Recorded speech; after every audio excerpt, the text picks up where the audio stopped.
My son George has always had the strangest friends. I'm not sure why, but in his earlier years, he always attracted what would be considered the weird kids. I've got a ton of stories about this, but there's one that kind of sticks out like a thorn. He was in the 4th grade, and we had just moved due to my husband's reassignment, so George was new to his school. He had always been an outgoing and friendly kid, so my husband and I weren't particularly worried about his ability to make new friends. We were transitioning well as a family, and everything was going well with him at school. I was beyond pleased the first time I met all of George's classmates' parents, as they all seemed like upstanding, honest people. A few months after the move, I got a call from George's school in the middle of the day requesting one of his parents come in to discuss an incident involving him and another student. My husband was at work, so I assumed the responsibility and agreed to meet with the principal after picking up my son. I remember feeling a mixture of anger and confusion. Anger, obviously. I mean, my son had probably been in a fight, which I'd need to punish him for should I find out he was the antagonizer. But confusion as well. Physical altercations were very uncharacteristic of George, which made this more concerning to me. As I was walking him to the principal's office, he refused to answer any of my questions about the situation, which was also very unlike him. Usually, he was extremely talkative and what you'd call an oversharer, so his silence was somewhat unsettling. I figured he was either embarrassed or scared, so I didn't think much of it. The principal asked that George sit in the waiting room outside his office, so that's where I left him.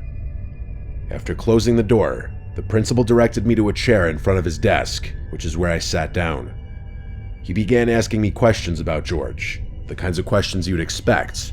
How is his behavior at home? Does he listen? Does he talk back? Is he respectful? You know, things like that. I had nothing but positive things to say. George was an extremely well-behaved and respectful boy, and that's not the mother in me. I was just telling the objective truth. Eventually, the principal told me why I had been called in. Apparently, George had gotten into a brief altercation with a classmate after recess, a boy named Sebastian. I asked about the circumstances of the fight, and this is what I was told. They had been the last 2 students outside, and they were walking up the stairs together.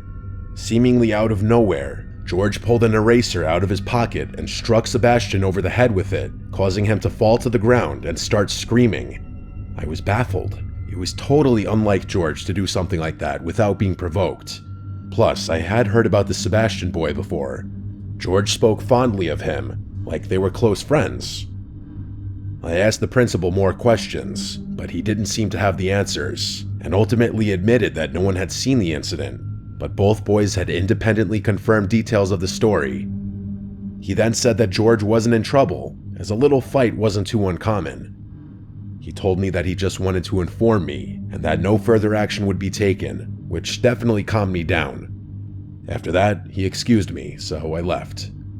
George was still silent about the whole thing as I drove him home, and only opened up to me right before bedtime. Admittedly, I had grown frustrated with him for not talking to me, which was probably why he quit the silent act. He told me that Sebastian had tricked him. I asked him to elaborate, and he told me that they had been playing make-believe Street Fighter. As per Sebastian's instruction, George had pulled out an eraser for a KO move of some sort. Out of nowhere, Sebastian fell to the ground and pretended to be really hurt. He then whispered in George's ear that he'd seriously hurt him if George didn't pretend like he'd attacked him. So that's what George did, and all the teachers assumed it had been a real fight. Rightfully so, I was pretty pissed. My little boy had been taken advantage of and falsely accused. Instead of going to the school, I decided to handle things myself. That night, I went through the school's directory and found Sebastian's mother's phone number. She introduced herself as Maggie. I was kind of taken aback by how sweet and genuine she sounded on the phone. She told me she had heard about the incident, gotten the real story from Sebastian, and already reprimanded him. I thought it was kind of odd that Sebastian would have told the truth to his mother so soon, but I was happy I didn't have to do any convincing. She then went on to say that Sebastian had always had some minor behavioral problems growing up, and he'd sometimes think and act like another person entirely. I actually started to feel bad the more she told me. It seemed as if he wasn't fully in control of some of his actions. Maggie suggested that the boys schedule a sleepover to make up for the whole thing and become better friends, which I thought was a great idea. She offered to host, and I was appreciative of that. That weekend, I drove over to her house with George, who had returned to his bubbly, talkative self. Maggie invited me in, and the two of us got to know each other over some wine while the boys played in the basement. Like I said before, Maggie seems like a completely upstanding person, and I really enjoyed her company. I ended up staying for a few hours, and the time flew by. Eventually, I just had to ask about Sebastian's behavior, as it had been bugging me for a while. Her entire demeanor changed, and she lowered her voice a bit. She told me that he often had trouble making friends, and that he's seen a few doctors, all of whom think it's something he'll outgrow soon. She went on to say that he's gotten much better at controlling himself, and the fact that he was being more social at school was a good sign. I didn't inquire much more than that. I just wanted to make sure my son would be safe for the night. Maggie promised me George would be in good hands, and that Sebastian didn't have a history of getting physical or violent, more so just acting strange. That was enough reassurance for me. This woman was clearly genuine, and it actually felt kind of nice knowing that George would be helping Sebastian learn how to make friends. Eventually, it came time to leave, so I went downstairs to say goodbye to George. The two boys were laughing and playing Battleship. It looked like they were really getting along. I kissed my son goodbye and drove home. The next morning, I went to go pick him up. When I got to the house, he was waiting near the door with all his stuff and a smile on his face. I assumed the night went well. I said good morning to Maggie and packed George's stuff in the car. As we were driving away, though, he started bawling out of nowhere. I asked him what was wrong in a concerned voice, and what he told me was quite literally jaw-dropping. George said that everything was going well until it came time to go to sleep. The boys had set up their sleeping arrangements in the basement, 2 air mattresses side by side.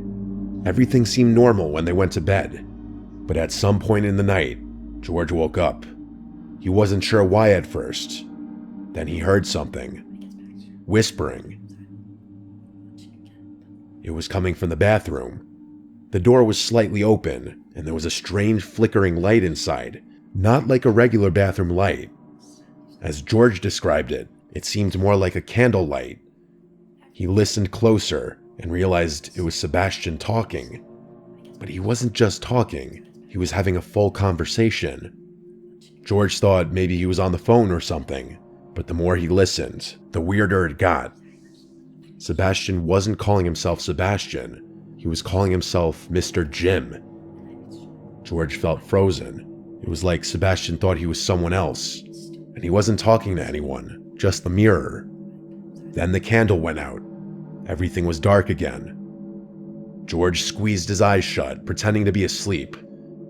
A long time passed, and then he heard the bathroom door creak open. His stomach dropped when he heard whispering again, this time right above him. It went on for a while. George didn't understand the words. It didn't even sound like English. He just lay there, too scared to move. Eventually, Sebastian went back to bed like nothing happened. In the morning, he was totally normal again. George didn't dare ask him about it. When George told me what happened, I was horrified. My gut told me this wasn't just a case of childhood imagination. Something was wrong. I didn't know what to do, but I knew I had to tell someone. I called Maggie first. At first, she laughed it off, saying Sebastian has always been a creative kid, but as I pressed her, her voice faltered. Eventually, she admitted that his so-called behavioral problems were more serious than she let on. One psychiatrist had even suggested he was showing signs of multiple personality disorder.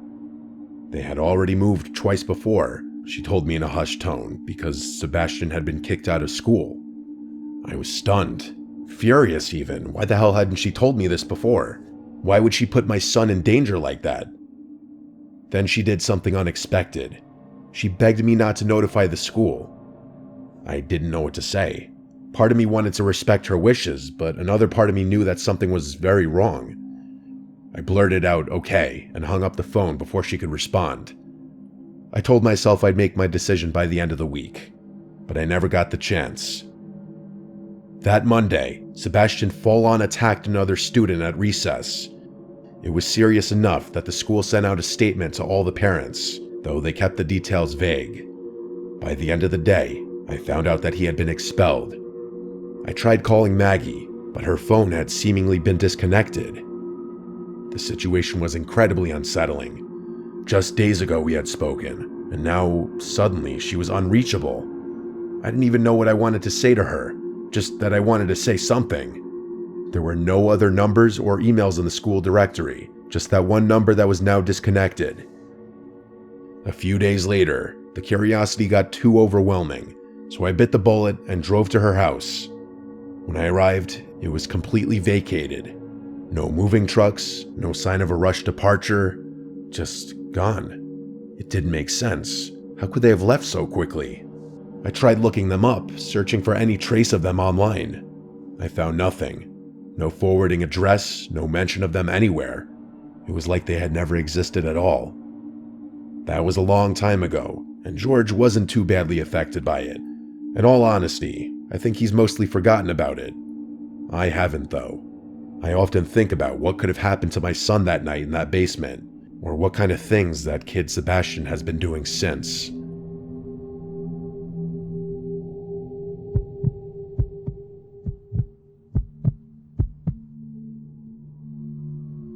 My upbringing was a little unorthodox. I grew up in a Southern Baptist household, the kind where we didn't believe in ghosts, but were absolutely certain about demons. Let me explain. If something strange happened, it wasn't a spirit or wandering soul. It was something darker, something biblical. I never fully bought into it, but the message was drilled into me from a young age. Rejecting demons meant rejecting scripture itself. My mother, though, was different. Faith was optional for her. She wasn't atheist or agnostic, just indifferent. She'd say things like, "God and I have an understanding," whenever I pressed her about church. While I leaned into religion as a source of structure and stability, she drifted further from it. It was one of the many things that widened the gap between us. I won't sugarcoat it. My mother struggled with addiction, mental health issues, things she never wanted help for. Some days she was functional, others she was downright insane. I tried not to take it personally, but it was hard. Looking back, she definitely had schizophrenia or some kind of adjacent condition. But before you say anything about my family being neglectful of her mental health, it was a different time back then. One afternoon, I had a nightmare so vivid that I still remember every detail to this day. In the dream, I was lying in bed when my mother stormed into my room, screaming in a fit of rage. She grabbed me by the wrist and started shaking me violently. I woke up in a pool of sweat, my body still rigid with fear. But before I could shake off the dream, it happened again. Except this time, I wasn't asleep. The door barged open, and there she was, just as she had been in my nightmare. Same expression, same unhinged anger, same words. It was like the dream had been some kind of prophecy. I barely managed to push her off and yell for her to stop, and then it was over. She left as suddenly as she had entered, and when I confronted her the next morning, she had no memory of it.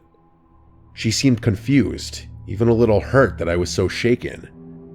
I told myself it was a coincidence, some bizarre overlap between my subconscious and her moods, but part of me wondered if it was something worse. A few weeks later, I heard her screaming from the backyard. It was a strange sound, not a panicked scream or even a distressed one. The scream sounded more excited.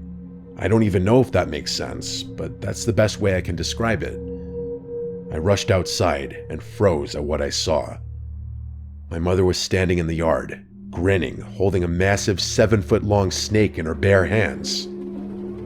That was terrifying enough on its own, but there's something you don't know which made it even worse.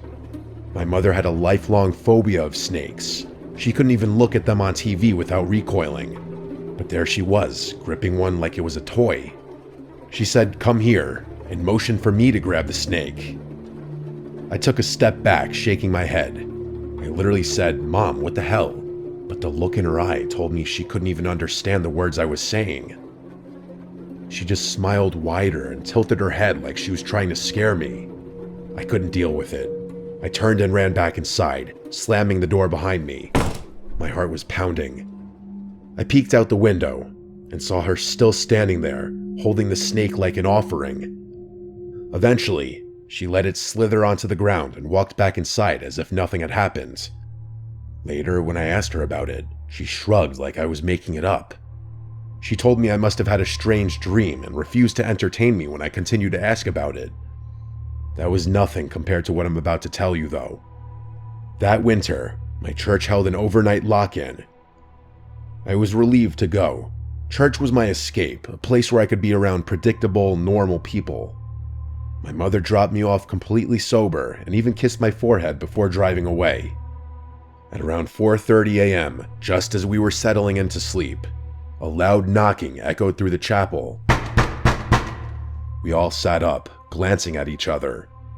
The knocking moved, traveling around the building in an impossible way at times. It sounded like it was coming from multiple directions at once. It wasn't wind, it wasn't an animal.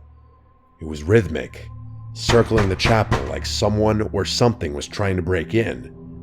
The pastor, the only one with a key, was asleep in his office and hadn't heard a thing. I ran to wake him, and as soon as he stepped into the chapel, the knocking stopped. He opened the front doors and literally stumbled back in fear. Standing there, barefoot and sweating in the freezing air, was my mother. Her clothes were disheveled, and her hair was dripping with sweat. Her lips were moving, but I couldn't hear what she was saying. She didn't acknowledge the pastor. Her eyes locked on me immediately. A slow, unsettling smile stretched across her face as she walked toward me. I wanted to run. The pastor tried to hold me back, whispering, "Stay here." But I felt completely powerless, like I had no choice but to go with her. I climbed into the car, afraid that she was going to do something, but she didn't. The drive home was silent. She didn't speak, didn't explain. She didn't answer when I asked why she was there. When we got home, she stopped in the doorway and just stared at me. She stood there silently watching me as I walked to my room. I closed the door, locked it, and lay awake for hours listening. In the morning, she was in the kitchen cooking breakfast. She was cheerful and clearly oblivious to what had happened the night before. She jumped back when she saw me, saying she was just about to pick me up from the church. I felt the blood drain from my face. She had no memory of knocking on the church doors, no memory of driving me home. It was freaky. I expected someone, the pastor, a church elder, even one of the chaperones, to say something about what had happened, but no one did. It was like they didn't know what to make of it, or worse, they didn't want to. That's kind of the way people treated my mom back then. That was decades ago. She's gone now, but her memory is something that will never leave me, for better or for worse. I don't know if I believe in demons or the supernatural anymore, but I can't explain what happened. The logical explanation is that she was suffering from mental illness, maybe addiction withdrawal, or maybe something else entirely. But the memory lapses, the eerie timing, the way she acted like a different person some nights, it still haunts me. I tell myself there's a rational answer for all of it, but even now, I'm not sure I believe that.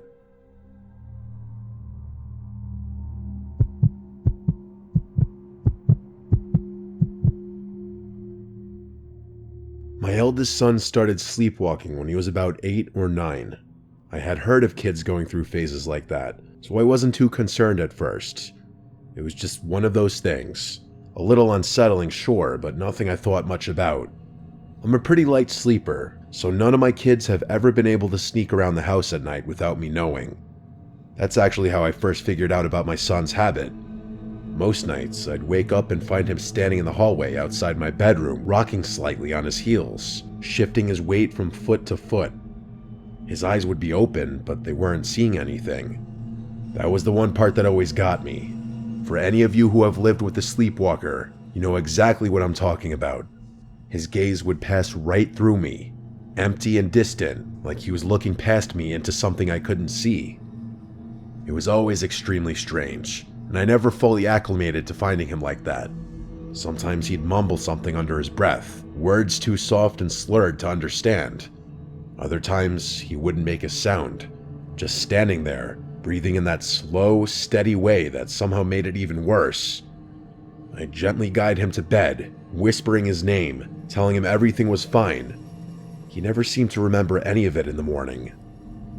Things escalated a few months after I made the realization that he was a sleepwalker. One night, I woke up to a rhythmic tapping sound. It sounded like water droplets repeatedly dripping onto a window pane, only it wasn't raining outside. It was soft, barely loud enough to wake me. At first, I thought it was part of a dream, some far-off noise that my half-asleep brain had misinterpreted. But as I lay there, the sound continued, steady and deliberate. It wasn't sporadic like rainfall would be. It occurred at regular intervals, and always at the same volume. I kept listening, trying to figure out what it could be. It wasn't the house settling, and it wasn't the wind outside. It was too precise. Once I realized the tapping wasn't going to stop, I begrudgingly accepted that I'd have to deal with it. I sat up and looked towards the door, which is where the sound was coming from. My husband was fast asleep, and I didn't want to disturb him. I should mention that I wasn't scared, just curious. Otherwise, I probably would have woken him up. Anyway, I got out of bed to investigate. When I stepped into the hallway, I saw him. My son facing the wall, his forehead lightly knocking against it in slow, measured taps. His fingertips gently grazed the wall in rhythm with his forehead taps, as if he was trying to walk through it. I remember calling his name, my voice barely above a whisper. He didn't react, just kept pressing his head forward, knocking it in that eerie rhythmic way, like he was testing something, like he was trying to push through. I stepped closer, but right before I was about to intervene, I hesitated. Something about the way he was moving genuinely sent a chill right through me. I gently reached out and placed my hand on his shoulder, shaking him just enough to pull him out of whatever trance he was in. He blinked, took a step back, and then, as if nothing had happened, let me lead him back to bed. He never mentioned it in the morning. It happened a few more times, but it was pretty infrequent if I'm being honest. I figured it was just another strange habit of sleepwalkers. Maybe some kind of subconscious response to the wall being there. Some internal sense of space that his dreaming mind hadn't accounted for. And eventually, he outgrew it. The sleepwalking stopped, and the strange, vacant staring in the hallway became a weird little memory that I mostly forgot about. That is, until my younger son started doing the same thing years later. The sleepwalking, I mean. At first, I brushed it off. Kids go through phases. Some behaviors repeat themselves. It was just so uncanny that both of them started sleepwalking around the same age. Again though, nothing too unusual. Genetics are a fascinating thing. But eventually, I started noticing the little details. The things that gave me a growing sense of concern. It wasn't just that he sleepwalked. It was how he sleepwalked. He stood in the hallway, shifting from foot to foot, his eyes open but unfocused. He moved the same way as my older son had, with that slow, eerie rhythm, like his movements weren't completely random. It was unsettling. It felt like I was living the memory of watching my older son do the same thing years earlier. But it got worse than that. One night, I woke up to that tapping noise again. I already knew what I'd see before I stepped into the hallway, and I was right. There he was, forehead pressed to the exact same spot, knocking against the wall like he was trying to step into something that wasn't there. It was the exact same behavior my older son had exhibited all those years ago, from the forehead taps all the way down to the way his fingers brushed against the wall. I called his name. Nothing. I touched his shoulder. Nothing. He just kept knocking, his small body swaying slightly, lost in some deep, unreachable place. And that's when it hit me. He had never seen his older brother sleepwalk. At least not that I know of. His brother hadn't done this in years. There was no reason for him to exhibit the same exact behavior. Not just the wandering, but the standing, the tapping, the eerie, misplaced urgency of it. I don't know why, but that thought made me feel sick. After some badgering, I eventually snapped him out of his trance. I guided him back to bed and tucked him in like I had done so many times before, trying to tell myself that it was just one of those things. And then, just like his brother, he outgrew it. Just like that, no more sleepwalking, no more tapping. He had no recollection of it either. For years, I didn't think about it. In all honesty, I had forgotten about the whole thing, but there's a reason I'm writing this now. My sons are away at college now, and the house is a lot quieter than what I'm used to. Because of that, my husband and I have to find new things to occupy some of that downtime with. A few weeks ago, we decided to renovate the house. The house is pretty old, and we've lived in it long enough that we've decided to change things up. New floors, new paint, some fresh updates to make the place feel new again. It was all minor work, nothing too intensive. We were stripping the old wallpaper when we noticed something underneath. At first, I thought it was just some old backing or maybe a weird stain, but as we peeled more away, my breath caught. It was an old, antique-style mirror, a mirror that had been covered for some reason. My first thought was, why the hell would someone cover a mirror instead of removing it? I felt ridiculous, standing there staring at a piece of glass like it was going to do something, but I couldn't help but feel like we weren't supposed to find it, like it had been sealed away for a reason. And that's when I realized the mirror was positioned in the exact spot on the wall that my sons had been bumping into all those years ago. The memories came flooding back, and I stood there in shock. There was no logical reason they should have known it was there. They couldn't have, and yet somehow they had. Both of them had independently been trying to walk into something that was impossible to see through the wallpaper. Forget about the fact that they were unconscious.